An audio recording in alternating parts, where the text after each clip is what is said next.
Bismillahirrahmanirrahim. Assalamualaikum warahmatullahi wabarakatuh. Waalaikumsalam.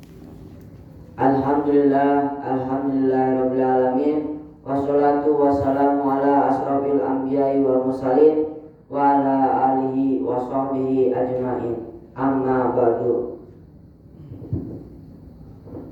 Dengan mengucapkan puji dan syukur, kita panjatkan atas kehadirat Allah Subhanahu wa taala yang telah melimpahkan nikmat dan karunia-Nya sehingga kita bisa berkumpul pada subuh ini dengan keadaan sehat walafiat.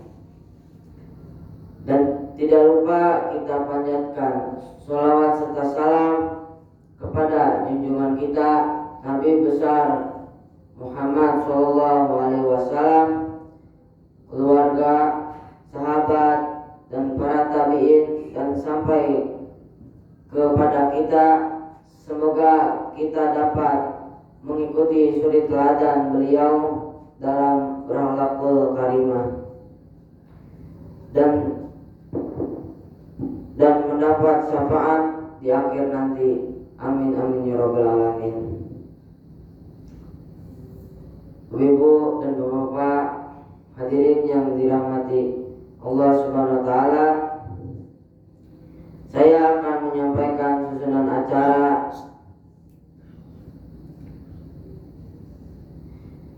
acara pertama, yaitu pembukaan, kedua kultum oleh saudara Yusuf, dan ketiga dilanjutkan kultum materi kedua yang akan disampaikan oleh Ustaz Jaja.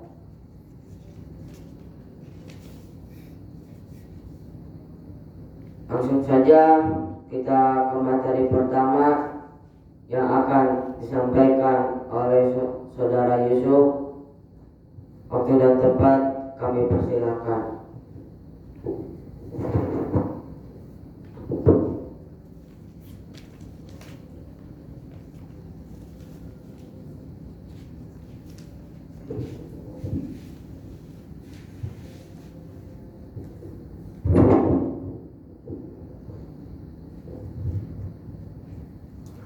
Assalamualaikum warahmatullahi wabarakatuh.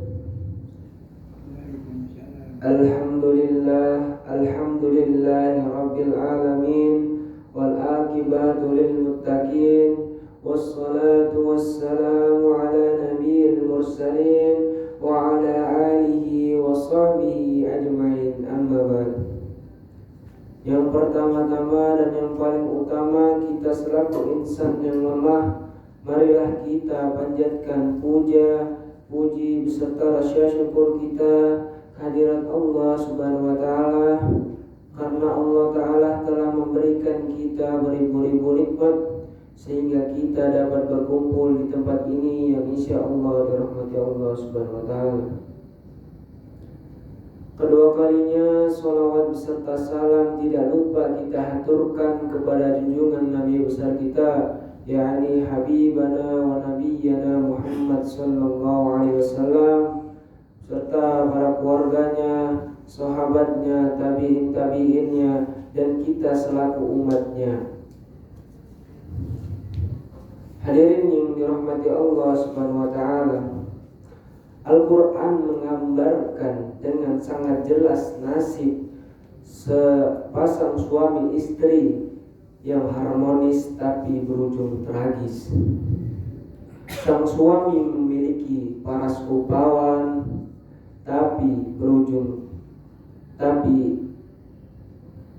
dan mempunyai harta yang melimpah dan menjadi publik figur atau tokoh masyarakat di kalangan orang-orang Quraisy, dan memiliki intelektual yang sangat tinggi. Dan yang istri pun sama, tak kalah mentereng, wajahnya cantik rupawan, terpandang, memiliki status sosial yang sangat tinggi. Bisa dibilang keduanya sudah mendapatkan semua fasilitas yang sangat luar biasa. Namun ternyata semua itu tidak menjadikan mereka bisa merenggut kebahagiaan di dunia. Naasnya lagi, semenjak keduanya menolak Islam, dikabarkan bahwa sepasang suami istri ini termasuk orang-orang yang celaka di akhirat nanti. Siapakah mereka? Pasangan ini adalah Abu Lahab dan Ummu Jamil. Masyiral muslimin, bapak-bapak dan ibu-ibu sekalian yang insya Allah dirahmati Allah subhanahu wa ta'ala. Abu Lahab bernama asli Abdul Uzza. Adapun istrinya bernama asli Arwah binti Harb, tetapi lebih terkenal dengan Ummu Jamil yang berarti ratu kecantikan. Keduanya merupakan pasangan yang sangat harmonis dan serasi di pandangan dari sisi hubungan suami istri. Namun sayang, keduanya bersepakat dalam dosa. Keduanya seide dengan menolak dan melawan dakwah Rasulullah SAW. Kebencian keduanya terhadap Rasulullah terekam jelas dan gamblang dalam sejarah. Kebencian dan permusuhan keduanya dan kepada Nabi kita bermula tak kala beliau mengumpulkan masyarakat Mekah di Bukit Safa. Abu Lahab yang sebenarnya masih paman Nabi tega menjadikan sebagai bahan olokan dan hinaan. Secara lantang di hadapan orang-orang ia berseru, "Celakalah kau, hai Muhammad. Apakah hanya untuk urusan remeh ini kau kumpulkan orang-orang?" Istrinya Ummu Jamil pun seia sekata dengan dirinya. Setelah surat Al-Lahab turun, dakwah Nabi SAW didengungkan terang-terangan. Ummul Jamil marah tak terkira. Ia beranggapan bahwa Rasulullah SAW menyindirnya dengan syair. Ia digambarkan dengan sesosok wanita pembawa kayu bakar yang di lehernya ada tali hijau. Masyiral muslimin yang insya Allah dirahmati Allah subhanahu wa ta'ala. Ummu Jamil tak terima dirinya merasa direndahkan dengan sementah itu surat Al-Lahab itu telah merendahkan seorang wanita yang ujub, suka membanggakan diri dan suka mengunggulkan kemuliaan leluhur dan nasab.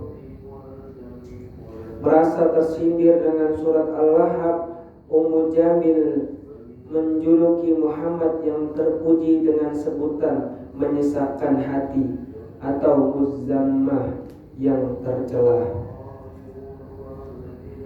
Ummu Jamil bergegas mendatangi Abu Bakar yang sedang duduk dengan Rasulullah di sekitar Ka'bah.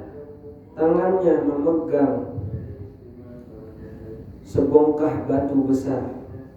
Si wanita kecil ini bertekad untuk menyumpal dan menghantam batu itu ke wajah sang baginda Nabi Muhammad SAW.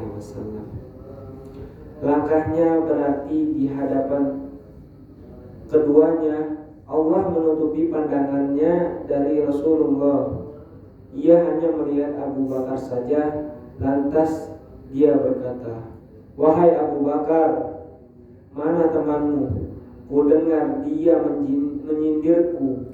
Andai kata aku melihatnya, akan kutimpahkan batu ini ke mulutnya." Tak hanya itu, wanita yang sok berkuasa dan bermulut tajam itu juga pernah memasangkan duri di jalan yang dilalui oleh baginda Nabi Muhammad. Dan di depan rumah beliau ia terus menyalakan bara peperangan untuk melawan dakwah Nabi dan mengobarkan api fitnah sampai kematian yang menyedihkan mendatanginya. Masyiral muslimin yang insya Allah dirahmati Allah Subhanahu wa ta'ala. Lantas bagaimana nasib suami istri ini? Di akhir hayatnya Abu Lahab harus meninggal dalam keadaan kafir dengan kondisi yang memprihatinkan.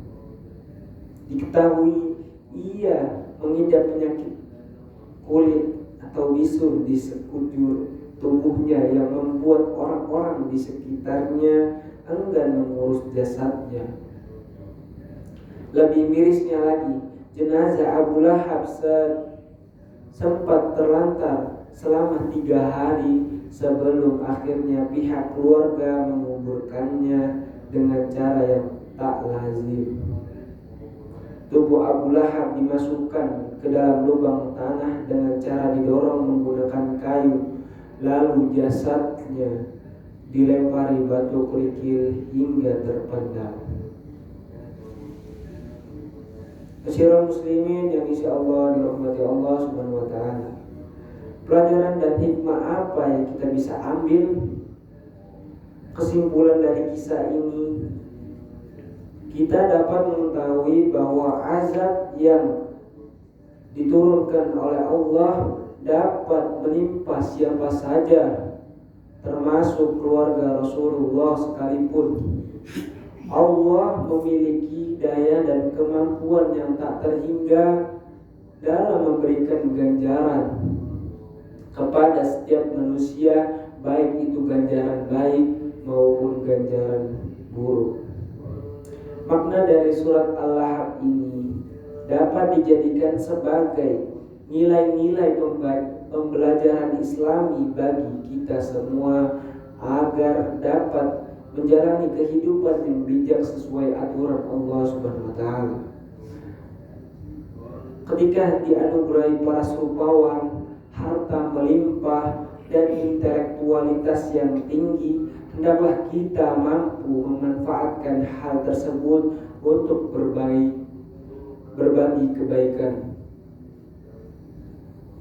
Pasangan serasi di dunia tak akan membawakan kebahagiaan abadi ketika suami istri itu bersepakat dalam dosa. Keluarga Abu Lahab adalah peringatan bagi keluarga muslim agar tidak berbuat seperti demikian. Keluarga yang bersepakat masuk neraka, suami istri yang bersepakat dalam permusuhan dan dosa. Padahal Allah memerintahkan kita untuk tolong-menolong dalam kebaikan, bukan dalam keburukan. Itulah makna surat Al-Lahab dan hikmah yang kita dapat pelajari. Dengan mempelajari kandungan yang terdapat dalam surat tersebut, semoga kita dapat menjadikan sebagai petunjuk dalam membedakan antara hak dan batil. Cukup sekian yang bisa saya sampaikan. Bila ada kata atau tingkah laku yang kurang berkenan, mohon dimaafkan. Bila kita akhiri saja. Assalamualaikum warahmatullahi wabarakatuh.